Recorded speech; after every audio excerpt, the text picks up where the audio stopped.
I have been a lucid dreamer my whole life, and it's cooler than in the movies. Beyond flying, breathing fire, and making hot men spontaneously appear,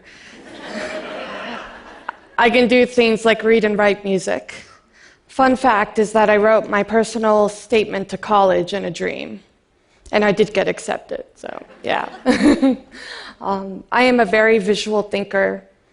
I think in pictures, not words. To me, words are more like instincts and language. There are many people like me, Nikola Tesla, for example, who could visualize, design, test, and troubleshoot everything, all of his inventions in his mind accurately. Language is kind of exclusive to our species anyway. I am a bit more primitive, like a beta version of Google Translate. My brain has the ability to hyperfocus on things that interest me. For example, once I had an affair with calculus that lasted longer than some celebrity marriages. There are some other unusual things about me. You may have noticed that I don't have much inflection in my voice. That's why people often confuse me with a GPS. So this can make basic communication a challenge unless you need directions. So. Thank you.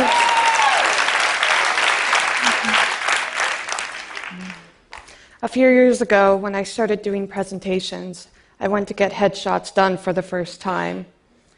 The photographer told me to look flirty, and I had no idea what she was talking about. She said, do that thing, you know, with your eyes when you're flirting with guys. What thing? I asked. You know, squint. And so I tried, really. It looked something like this. I looked like I was searching for Waldo. So, there's a reason for this, as there is a reason that Waldo is hiding. So,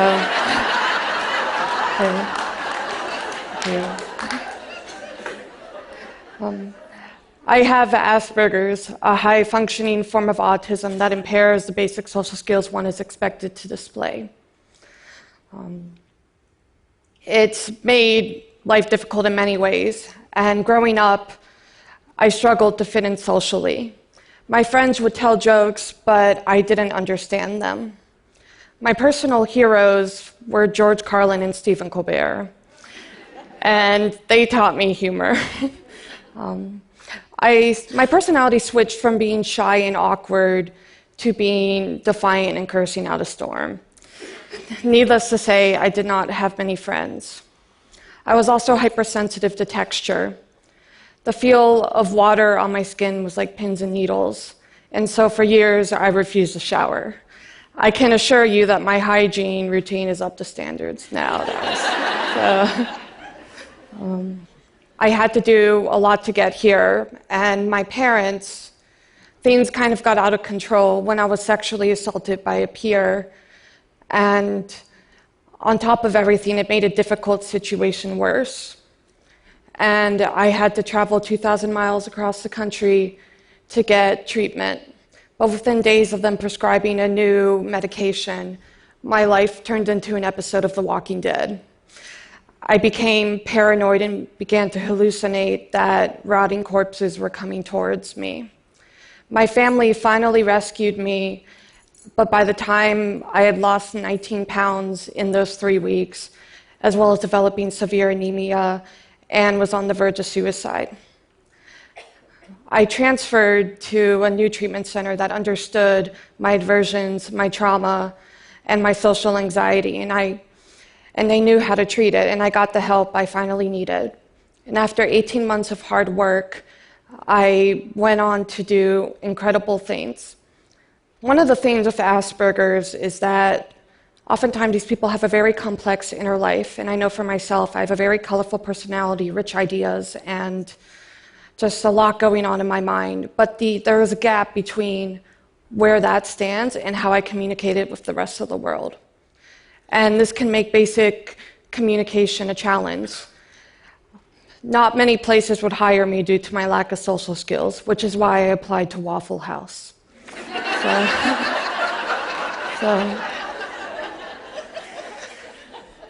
Waffle House is an exceptional 24-hour diner where you...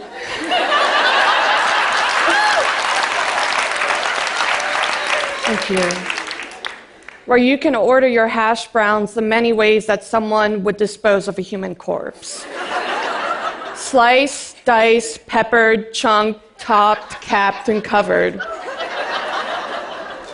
As social norms would have it, you should only go to Waffle House at an ungodly hour in the night. So one time at 2 a.m., I was chatting up with a waitress, and I asked her, what's the most ridiculous thing that's happened to you on the job? And she told me that one time a man walked in completely naked. So I said, great, sign me up for the graveyard shift. Needless to say, Waffle House did not hire me.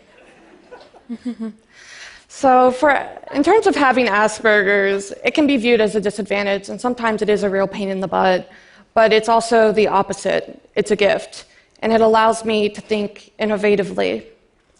At 19, I won a research competition on my research on coral reefs, and I ended up speaking at the UN Convention of Biological Diversity presenting this research. Thank you.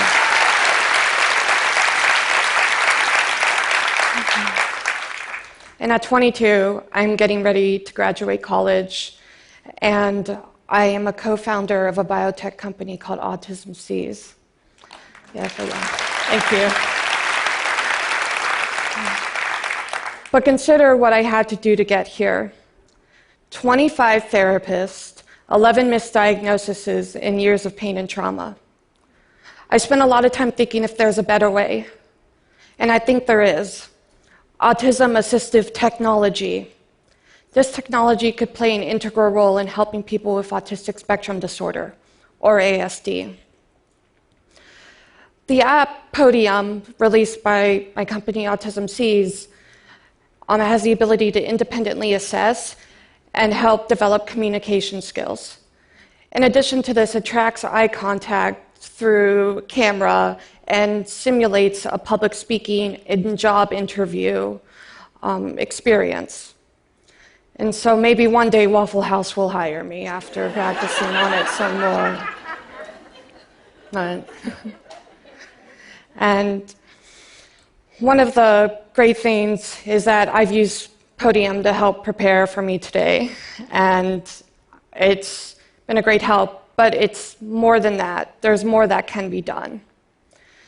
For people with ASD, it has been speculated that many innovative scientists, researchers, artists, and engineers have it. Like, for example, Emily Dickinson, Jane Austen, Isaac Newton, and Bill Gates are some examples. But the problem that's encountered is that these brilliant ideas often can't be shared if there's communication roadblocks. And so many people with autism are being overlooked every day, and they're being taken advantage of. So my dream for people with autism is to change that, to remove the roadblocks that prevent them from succeeding. One of the reasons I love lucid dreaming is because it allows me to be free, without judgment of social and physical consequences. When I'm flying over scenes that I create in my mind, I am at peace. I am free from judgment, and so I can do whatever I want. You know, I'm making out with Brad Pitt, and Angelina's totally cool with it. But the goal of autism-assistive technology is bigger than that and more important. My goal is to shift people's perspective of autism and people with higher functioning Asperger's, because there's a lot they can do. I mean, look at Temple Grandin, for example. And by doing so, we allow people to share their talents with this world and move this world forward.